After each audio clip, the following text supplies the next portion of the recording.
Bonjour à tous et à toutes, bienvenue sur notre chaîne Ressource-toi en Normandie. Bonjour Sidonie. Bonjour Tiffaine, bonjour tout le monde, ravie d'être là. Mais oui, bien. En ta compagnie. C'est partagé, je sens qu'on va faire une interview. En plus j'ai envie de rigoler là. Oui, c'est ça. Mal barré. Moi aussi. Alors, peux-tu nous expliquer, nous présenter ta pratique en quelques mots? Alors, donc ma pratique, quand je reçois donc en individuel, mon objectif, c'est vrai que je reçois plutôt des femmes quand même. Ça s'est fait naturellement, mais en fait, à y réfléchir, je trouve que c'est logique. D'accord. Parce que je suis plutôt féministe, donc je pense dans le bon sens du terme. D'accord. Et je m'y reconnais aussi, en fait, dans le statut de femme. Donc, j'ai rien contre les hommes, mais c'est vrai que je me sens plus concernée, du coup, quand ce sont des femmes qui viennent, en fait, naturellement. Donc, c'est des femmes, en fait, qui ont envie d'aller mieux dans leur vie, d'être mieux dans leur corps. Ouais. Et à qui je peux proposer des solutions qui sont... en fait, c'est des petits changements à mettre en place au quotidien. C'est pas... parce qu'il y a des fois, il y a des personnes qui peuvent penser que ça peut paraître une montagne parce qu'on a l'impression qu'il y a une grosse épine à enlever, là. Il y a un truc énorme qu'il faut enlever. Alors qu'en fait, ça marche pas comme ça, ou en tout cas pas avec moi. Après, je sais pas si ça dépend peut-être des gens, mais l'idée, c'est justement d'aller enlever des petites épines, et c'est pas si compliqué que ça. Des fois, ça peut être des histoires d'organisation, des histoires de petits changements. Par exemple, je reçois donc dans les changements alimentaires ou dans la mise en place de mouvements au quotidien. Ça peut être vraiment des toutes petites choses. Des fois, les gens, ils se font tout un truc parce que ils se disent qu'il faut faire, je sais pas moi, 1 heure de yoga tous les matins. Alors qu'en fait, il peut s'agir de mettre en place 1 minute de mouvement au réveil, et puis peut-être 2-3 autres moments dans la journée où on va faire certaines choses en fonction de son corps, etc. Donc en fait, l'idée, c'est ça, c'est d'aller trouver qu'est-ce qui est facile à mettre en place pour la personne dans son quotidien pour qu'elle se sente mieux. Donc en alimentation, c'est pareil. C'est vraiment... on va pas tout changer d'un coup et mettre vraiment la personne face à une montagne. Et par exemple, quelqu'un qui est, je sais pas, accro au sucre, moi, je vais pas commencer par lui enlever le sucre. Ça va être trop dur. On va plutôt travailler sur tout ce qui est autour. Et c'est vrai que moi, je parle de nutrition papillon parce que c'est très, très large. Et on est vraiment vers cette transformation de soi. Et du coup, on va mettre en place plein de petites choses qui sont de près ou de loin reliées à ce qu'on met dans l'assiette, mais il y a tellement de choses autour sur lesquelles on peut jouer, et d'elle-même, la personne, à un moment donné, ce sera beaucoup moins compliqué d'enlever le sucre, en fait. Oui, donc tu accompagnes, t'as pas vraiment une définition de ta pratique, c'est plutôt, tu viens avec, tu as différents outils que tu mets à disposition des personnes en fonction d'elles, en fait, en fonction de leurs objectifs, de ce qui les dérange aujourd'hui dans leur présent. C'est ça. C'est ça, mais c'est aussi en fonction de leurs envies, en fait. Oui, des envies, bien sûr. Parce que ça paraît tout bête à dire, mais il y a des personnes, par exemple, le médecin leur a dit qu'il faut faire du sport, ou justement, il faut perdre du poids absolument. Et en fait, quand on se met l'objectif bien-être, il y a tellement de choses sur lesquelles on peut travailler.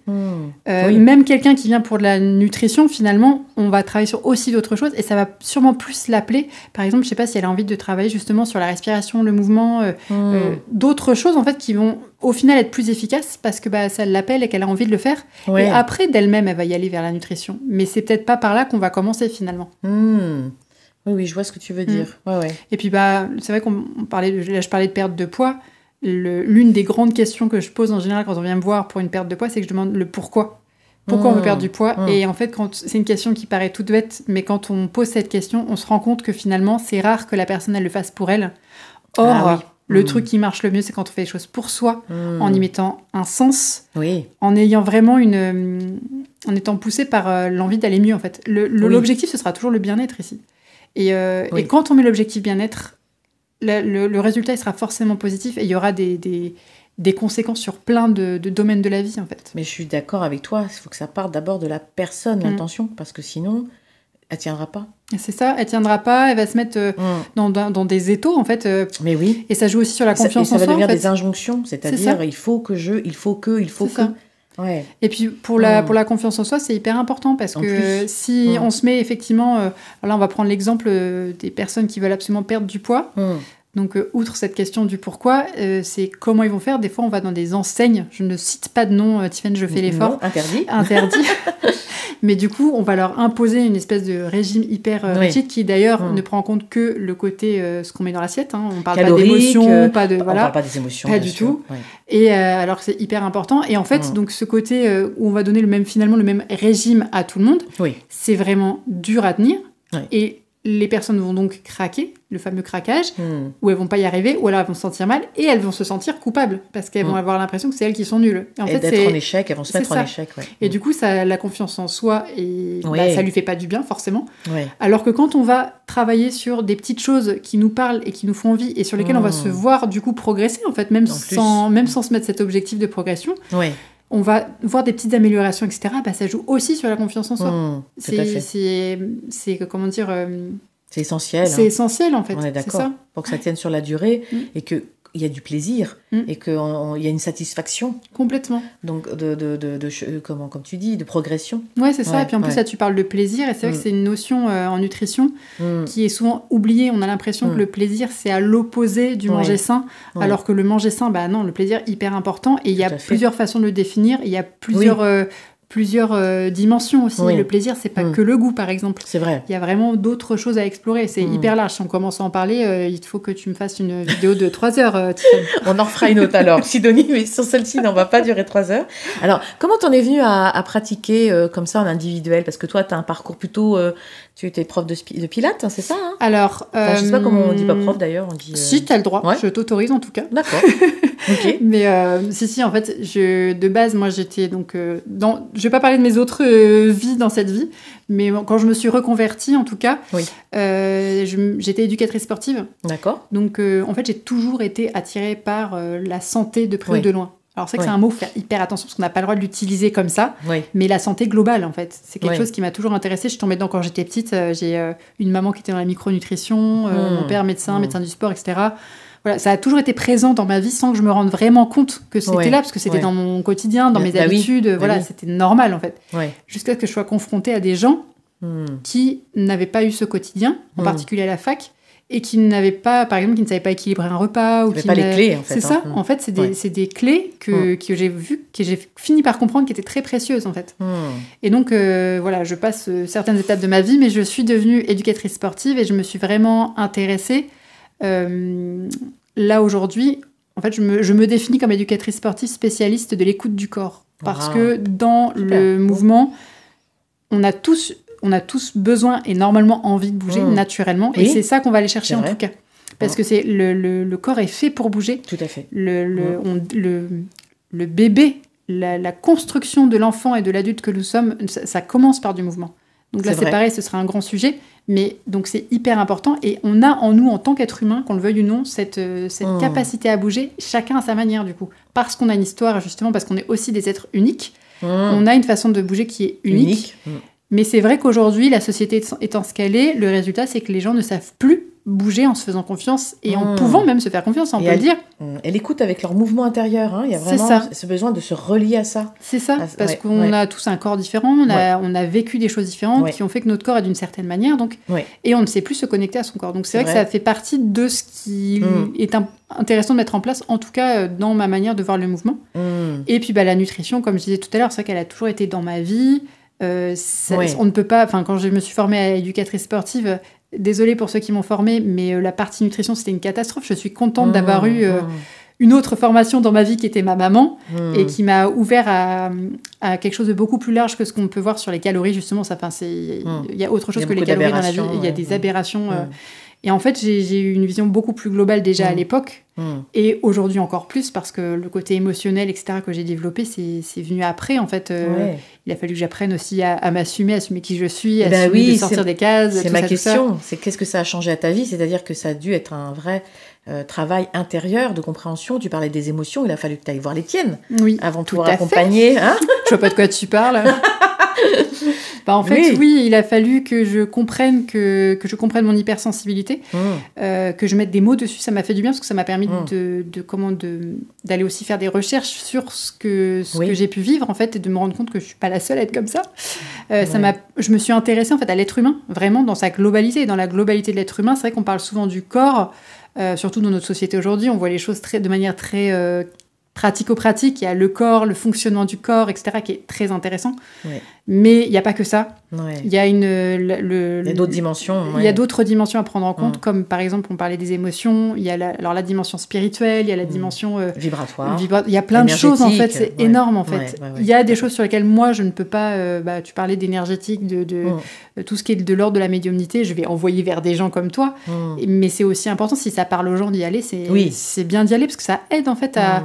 Tous ces outils-là, que ce soit de l'ordre de l'émotionnel, des mouvements, de la nutrition, tout ça, pour moi, c'est vraiment comme si ça gravitait autour de chaque être humain et que c'est vraiment des portes d'entrée vers la connaissance de soi et vers le bien-être. Et en fait, tout est OK. Et si la nutrition, ça vous intéresse pas et que vous avez envie d'aller mieux, il y a d'autres façons de faire, en fait. Exact. Trouvez votre outil. C'est ça. Ouais, et c'est vrai qu'il faut arrêter de se mettre la pression si on peut. Je disais, il faut arrêter. Arrêtez tout de suite. Non, mais... Arrêtez les injonctions. Hein. Non, c'est ça. Vous arrêtez les injonctions tout de suite. Non, mais c'est ça, en fait, c'est qu'il y a tellement de manières d'aller mieux. Et faites-vous confiance. Si vous êtes attiré par la médiumnité ou par l'énergétique, le sport, le truc, allez-y. Faites-vous confiance. Écoutez-vous. Et en fait, au fur et à mesure, d'instinct, moi, par exemple, j'ai jamais demandé aux gens en suivi nutrition de se mettre à cuisiner. J'ai jamais exigé qu'ils se mettent à cuisiner. Et ben en fait, à s'intéresser à son corps, à tout ce qu'on a fait, d'eux-mêmes, ils sont allés à un moment donné cuisiner, mais c'est pas de la haute cuisine, c'est vraiment cuisiner parce que et puis ils savent ce qu'ils aiment, en fait. Au bout d'un moment, ils savent. Le plaisir. Et du coup, ça leur fait plaisir. Et puis, il y a les notions de pleine conscience, etc. Et c'est un autre... En fait, c'est une facette, pareil, je pense, qui est en chacun de nous, mais c'est une autre façon d'aborder, en fait, la nourriture qui est beaucoup plus saine. Et ça se fait tout seul. Une fois qu'on a commencé à aller mieux, ça ouvre des portes sur plein de choses, en fait. C'est vrai. Et c'est un peu comme quand on arrête de fumer, comme par hasard, on se met à s'intéresser à la nutrition, par exemple. Il y en a plein que ça fait ça. Bah, là, c'est ça, mes versions, OK, j'ai envie d'aller mieux. Je vais, par exemple, aller faire du pilates. Et puis, du coup, en faisant du pilates, je prends conscience de mon corps. Et du coup, tiens, c'est vrai que si je mangeais ça, je me suis rendu compte qu'en mangeant ça, je me sentais mieux. Tiens, qu'est-ce qui se passe? Et en fait, ça s'enchaîne. Tout est lié, tout est... Oui, c'est vrai. C'est très difficile, en fait, d'en parler de manière séparée. Moi, j'ai eu du mal, en fait, à me dire, OK, je suis éducatrice sportive pour le mouvement, je fais de la nutrition, je fais ci, parce que tout est tellement... pour moi, c'est vraiment... interpénétré, interconnecté... Oui, on est d'accord. C'est ça, quand la personne, elle arrive, en fait, devant moi, en fait, j'ai été obligée de mettre des étiquettes, mais quand elle arrive devant moi, ce que j'aimerais faire, c'est la laisser me dire comment elle se sent, ce qui se passe, etc. Et que, en discutant, on arrive à aller dans les domaines où elle a envie. Donc, c'est déjà arrivé que la personne vienne pour, par exemple, de la nutrition, et qu'en fait, la plupart des conseils et recommandations que je lui ai donnés, alors oui, il y avait quelques trucs à savoir en nutrition, mais, au final, il y avait plus de choses sur l'hygiène de vie, sur les habitudes, sur le fait de savoir poser ses limites. Tout est lié. Moi, je m'intéresse énormément en plus à la symbolique du corps. Une douleur, une façon de bouger, un truc, ça donne beaucoup d'indications. Donc, comme tout est lié, de toute façon, ce sera toujours juste d'aller dans ces sujets-là. Oui, tout à fait. Exactement. Alors, c'est très, très inspirant tout ça. Et donc, dans ton parcours, est-ce que tu aurais, dans ta pratique, est-ce que tu aurais un livre ou un film qui t'a... Un seul ouais, parce que... Alors, soit un livre ou un film que tu as dans ta pratique, dans ton parcours de formation, ou autre, personnel, qui t'a vraiment inspiré, que tu as envie de partager, qui t'a mis une claque, ou qui a une ouverture de conscience, où il y a eu un truc, voilà. Ça peut être un film, c'est pas forcément... Ça peut être des personnes aussi. Ça peut être des... Oui, ouais. Parce qu'en fait, je crois beaucoup en la... Chaque chose arrive au juste moment. Et en fait, il y a eu un moment donné dans ma vie où j'ai traversé certaines difficultés et du jour au lendemain, poum, j'ai eu l'impression de changer ma vision des choses et j'ai trouvé tel bouquin et je suis tombée sur telle personne et ça a fait un espèce de... Mais alors, il y a une ouverture de conscience qui t'a amené à découvrir... Et c'est qu'est-ce qui m'a amené à ça? Qu'est-ce qui a provoqué cette ouverture de conscience? Est-ce que tu te souviens? Alors oui, il y avait les difficultés, le fait de devenir entrepreneur déjà. Ah oui. Et les difficultés que j'ai traversées au début, et ça, je sais pas, je pense que j'ai... Ouais, en fait. De ton, au début de mon lieu et de ton activité. C'est ça a été compliqué. Du coup, en gérant ça et en essayant de comprendre où est-ce que moi, de mon côté, j'avais merdé, clairement, et ça m'a fait avancer sur certaines choses. Et du coup, il y a un moment donné, c'est comme si il y a une marche qui était... et j'ai compris d'autres choses. Et je pense que j'ai reconnecté une partie de moi Et c'est comme si j'acceptais plus qui j'étais et à la fois j'acceptais de mettre mes curiosités et mes individualités, ma singularité dans ce que je fais. Wow. Et du coup, c'est là où ça ouvre plein de choses. Plus on s'accepte et plus ça ouvre à plein de trucs. Et je pense que ça a beaucoup joué. Après, si je devais citer des livres qui sont accessibles à n'importe qui, entre guillemets, par exemple sur le mouvement, il y a le livre Réinitialisez-vous de Tim Anderson qui est juste extra parce que c'est atteignable. En plus, il donne des exercices et tout. Il y a Va-nu-pied alors le nom m'échappe. On mettra en descriptif. C'est ça, qui est très bien aussi parce que ça explique l'importance du pied parce que c'est vrai que Oui, on l'oublie, hein. C'est les grands oubliés, nos pieds. C'est tellement énorme, en fait. C'est vrai. C'est tellement énorme. Tout à fait. Et c'est vrai que ces livres-là, je pense que ça a été le début d'une globalité, enfin d'une façon d'aborder le mouvement plus globale avec d'autres éléments où j'ai osé inclure d'autres choses. Parce que quand j'étais formée au Pilates, en fait, le Pilates, c'est une méthode qui est très bien, mais assez routinière et assez pratico-pratique si on l'apprend littéralement. Ouais. Et en fait, à partir de là, j'ai osé, entre guillemets, prendre ce que j'avais à apprendre dans le Pilates et faire d'autres choses. Et bon, alors, j'ai le droit de citer des gens ou pas ? Des gens... des amis à moi, là. Je sais pas, tu crois qu'ils vont... quelqu'un qui m'a beaucoup influencé justement dans ma façon de voir le mouvement. Ouais. Donc c'est Sandra Samaison, entre autres, qui elle avait une façon de voir le mouvement où elle avait déjà osé sortir des rangs. Ah oui. Oser sortir des rangs, c'est un très bon... Mais c'est ça, et c'est pas simple, parce qu'en fait, plus on en connaît sur le mouvement, le fonctionnement du corps dans sa globalité, on peut pas... En fait, une fois qu'on sait les choses, on ne peut pas revenir en arrière. Non, et du coup, quelque part, ça complique notre pratique en tant que prof de pilates, de mouvement. Ça complique notre pratique parce que des fois, en plus, on a des informations contradictoires et puis des fois, on a envie de faire certaines choses, mais ça ne va pas forcément être reçu, etc. Donc, c'est vrai que moi, Sandra, là-dessus, m'a beaucoup aidée, je pense, même si elle le sait pas. Salut Sandra. Mais parce que vraiment, elle était dedans et que plus ça allait, plus j'ai compris ce qu'elle était en train de faire. Donc, on n'a pas exactement la même vision des choses. De toute façon, chacun est unique. Bien sûr. Mais ça m'a quand même... Ça t'a ouvert des possibles. Ouais. C'est-à-dire qu'elle a été pour toi comme... tu t'es dit, on peut faire ça, quoi.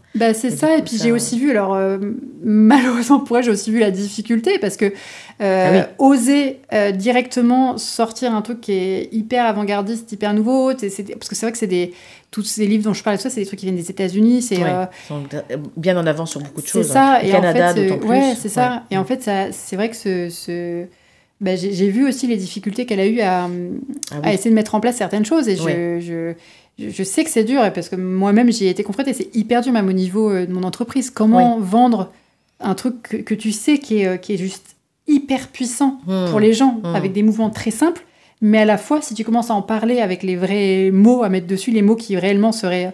personne ne va connaître. Ouais, bien sûr. Tu vois Et ça a été... des précurseurs des précurseurs, en fait, c'est ça que tu dis. Oui, puis c'est elle qui m'a parlé des réflexes archaïques, c'est elle qui m'a parlé de... Ça, c'est aussi un autre sujet, mais c'est passionnant. Et, je pense que ça... Elle et les bouquins, en fait, ça va un peu ensemble. C'est ma marmite de départ. Tu remues tout ça, et puis ça a fait son bonhomme de chemin, entre autres. Mais comme tu dis, dans la vie, dans notre chemin, les rencontres sont essentielles. Oui. Complètement. Complètement. Et je pense qu'il y a vraiment une... Là, je t'en ai cité une, mais c'est vrai qu'il y en a eu plusieurs sur ma route qui ont contribué à... T'en fais partie d'ailleurs, je te signale.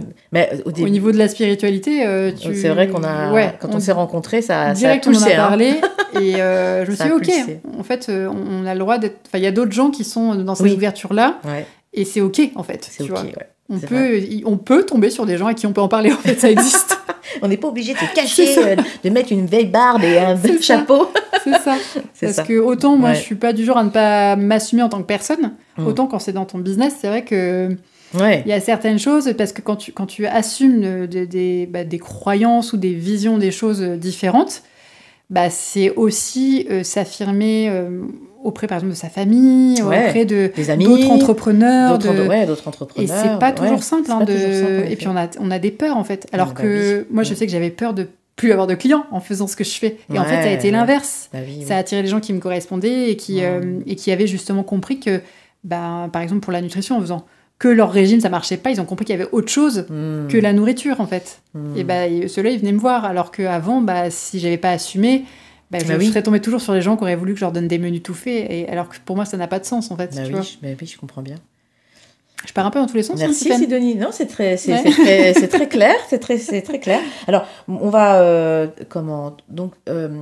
si je comprends bien, quand tu es en accompagnement, tu proposes un accompagnement sur plusieurs séances, parce que là, c'est quand même sur du long terme. Enfin, c'est quand même. Pas forcément. Pas forcément, d'accord. Justement, en fait. Alors, c'est vrai que le premier rendez-vous est assez long. On va pas se mentir. Sûr, ça dure en général au moins 2 heures. Ouais. L'idée, c'est que la personne, elle reparte avec plein de tous ces petits changements qu'elle peut mettre en place dans sa vie à elle. Des outils concrets. C'est ça. Voilà. Des outils, en fait, c'est comme une liste de devoirs à faire à la maison, mais qu'elle fait à son rythme quand ça lui parle, etc. Et avec envie. Et avec envie, exactement, parce que c'est l'objectif, c'est de faire des trucs qui... T'étais pas en mode j'ai pas envie. Donc voilà. Et après, si elle a besoin d'un réajustement, bien sûr, on peut se revoir, mais en fait... Souvent, c'est pour cette partie-là, en fait, une fois que c'est parti, quoi. Ouais. Et je dirais que les personnes que je peux vraiment revoir derrière, c'est si vraiment on a repéré parce que souvent, quand même, on va parler de choses qui sont passées dans l'enfance, de traumas, de ressentis, ça peut... Voilà, donc là, effectivement, on peut se revoir, mais pour des choses plus précises, pour aller voir l'enfant intérieur, ou pour du mouvement, pour le coup. Oui. En individuel, le mouvement, c'est hyper intéressant. D'ailleurs, je conseille, si vous avez des gens de confiance dans le mouvement autour de vous, des gens qui vraiment s'intéressent au corps dans sa globalité, de faire une séance, même plusieurs si possible, si vous avez les sous pour ça, avant d'aller à n'importe quel cours que ce soit. Parce qu'en fait, l'idée de... Ah oui, pour bien se connaître. C'est ça. Pour éviter de se faire mal, parce que dans les cours collectifs, on peut se faire mal. Éviter de se faire mal, en fait, faire la différence au niveau des sensations entre ce que tu es censé ressentir quand tu as mal ou quand ça travaille. Comprendre, le périnée, puisqu'il y a la prévention aussi, comprendre... les abdos, où ils sont, comment tu contracter. Et comprendre certaines choses du corps humain qui sont universelles, pour ensuite justement avoir cette liberté de bouger comme c'est adapté pour toi. Et effectivement, moi, ayant été dans le fitness pendant un temps, j'ai vu alors je parle des femmes beaucoup parce que c'est ce que j'ai beaucoup observé. J'ai vu des femmes se faire du mal en cours parce que y a le coach qui est là, allez on descend, tout le monde y va et tout, et du coup elles font comme tout le monde, on se laisse influencer, alors qu'en fait non, ton corps il n'était pas fait pour ce mouvement. Et le fait de s'écouter dans un cours collectif, ça requiert de connaître son corps, effectivement, comme tu le disais, mais ça requiert aussi de savoir dire non, savoir se dire oui à soi et dire non, là, j'y vais pas. Et il y a le regard des autres, il y a plein de choses. Exact. Et c'est pour ça que dans les suivis individuels, tu demandais tout à l'heure si c'était des suivis longs. Moi, ce sera...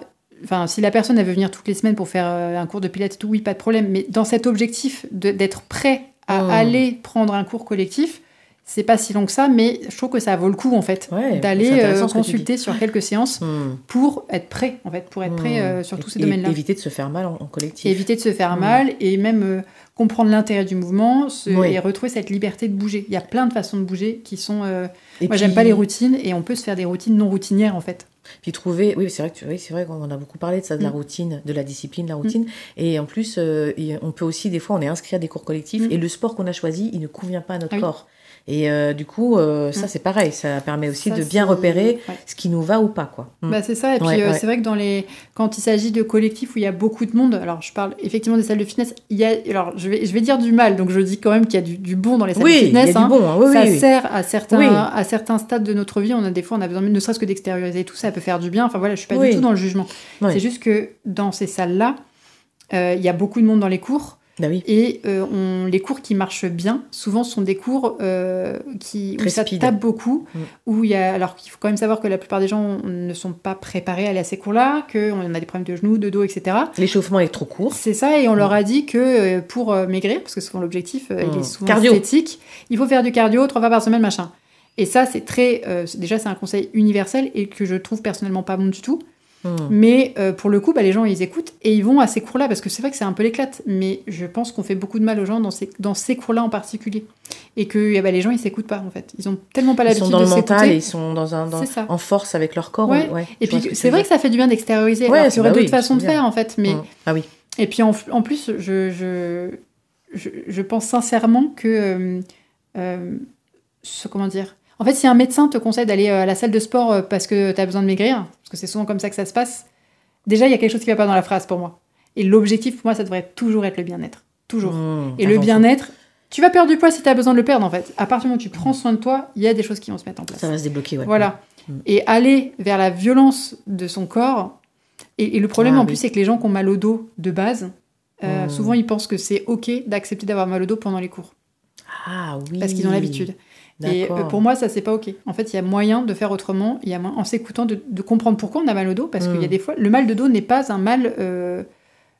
mécanique ou physique, en fait. C'est plus émotionnel, non? Alors oui, il y a aussi, ça peut aussi être ça, mais c'est même en restant dans le mécanique, ce que je veux dire, c'est que c'est pas une fatalité. Ah oui, d'accord, oui. Tu vois, il y a dans la plupart des cas, il y a des choses à mettre en place qui font qu'on va avoir... Alors moi, je suis concernée, je suis quelqu'un qui a des gros problèmes de dos, mais ça m'empêche pas de bouger, de faire des choses, en fait. Parce que je me connais, parce que je reconnais certaines choses, parce que voilà, il y a moyen de faire des choses. Mais pas d'une manière bourrine. Voilà, c'est terrible de dire ça parce que c'est très brutal. Mais je vois bien ce que tu veux dire, hein, comment on peut s'infliger de la brutalité parce qu'on veut maigrir. Parce qu'on veut maigrir, je vois tout à fait. Hein. Et vraiment, ce côté, le vouloir maigrir, ça pose question. Parce que c'est vrai que dans les salles de sport, malgré tout, c'est quand même beaucoup cet objectif esthétique. Oui, et on n'est pas sur le bien-être. On est très loin quand même. C'est vrai. Je dis pas que c'est comme ça dans toutes les salles de sport, il y a des gens très bien. Si vous voulez des noms, je vous en donnerai, il n'y a pas de souci. mais voilà, il y a quand même dans la plupart du temps... Ça tend quand même à changer, je trouve. Mais il y a encore beaucoup de représentations de personnes qui ont des représentations encore erronées, peut-être. Ouais, et puis disons qu'avant d'aller dans des cours bourrins, là encore, ce serait intéressant d'aller voir des gens qui s'intéressent vraiment au corps dans la globalité et qui s'intéressent à l'écoute du corps parce que on en a tous besoin, en fait. Après, on n'est pas tous prêts à ça, et c'est ok. C'est vrai. Si on n'est pas prêt et qu'on veut aller à la salle de sport, il faut y aller, il faut s'écouter. Mais à partir du moment où on commence à se poser des questions et qu'on... D'avoir des douleurs. Des douleurs, ou alors si la salle de sport est ferme et que vous n'êtes pas bien, c'est qu'il y a peut-être une habitude de vie qui est finalement pas bonne, parce que vous dépendez d'une salle de sport. Il y a ça aussi. Oui. Et ça veut dire, et vous dépendez de votre perte de poids, et vous dépendez de choses qui finalement... c'est peut-être pas... vous rend pas si heureux. L'équilibre trouvé n'est peut-être pas le bon équilibre, en fait. Ouais. Merci, Sidonie, pour tout ça. Avec plaisir. Et alors, si tu avais un message à donner au monde... Quel serait-il? Ça va, c'est pas une petite... Au monde, rien que ça. Au monde, on va dire... au monde à l'humanité, parce que je pense que c'est plutôt l'humanité qui a besoin... Parce que voilà. En fait, ça va être très cliché et très... Ouais, mais c'est bien. Mais c'est... d'essayer de vous aimer, vous. Et en plus, ça va vous permettre d'aimer l'autre. Parce que en aimant les autres, en s'aimant entre nous, c'est vrai que ça fait très neuneux et très cliché, hein, mais vraiment, j'y crois moi aussi. Hein. Fondamentalement. Plus on va se connaître, apprécier qui l'on est et s'aimer, et plus on va pouvoir vivre avec l'autre. Oui, vivre avec l'autre, apprendre à prendre du recul sur certaines choses et comprendre que les comportements déviants sont des comment dire, sont des souffrances. Il y a des souffrances à la base. Ça veut pas dire qu'il faut pardonner ou qu'il faut oublier ou qu'il faut accepter. Bien sûr, non, c'est pas ce qu'on dit. Mais en tout cas, ça aide à prendre du recul et à aussi aller vers les bonnes personnes et à aller d'être peut-être moins exigeant avec les autres personnes aussi et connaître l'autre, quoi, vraiment avec un grand A. Et pour moi, c'est c'est la base de l'humanité, c'est vraiment de s'ouvrir à l'autre. Et en plus, on apprend tellement de choses quand on s'ouvre à l'autre, justement. Donc voilà, c'est vraiment prenez soin de vous. Et si possible, prenez aussi soin des gens autour de vous. On sait vraiment pas ce qui se passe dans la vie des gens et des fois on se rend pas compte, mais il se passe vraiment des trucs durs et tout ça. En fait, on peut pas. Donc ça, c'est déjà bien. C'est déjà très bien. Et c'est puis, un bon programme. Ouais, c'est déjà énorme. Et puis d'essayer de vous faire confiance aussi, quoi. D'essayer de vous reconnecter à votre intuition, de vous faire confiance. Et il y a que vous qui savez ce qui est finalement bon pour vous. Exactement. En fait. Exact. Merci Sidonie. T'as vu, j'ai fait relativement concis. Merci en tout cas à vous de votre écoute. Merci à toi Tiffany, merci à tout le monde de nous avoir écoutés. N'hésitez pas à liker, partager et puis à vous abonner. On est bientôt à 100 abonnés. Wow. Merci à tous en tout cas pour votre confiance et votre écoute et à très bientôt pour une prochaine vidéo. Bye. À bientôt.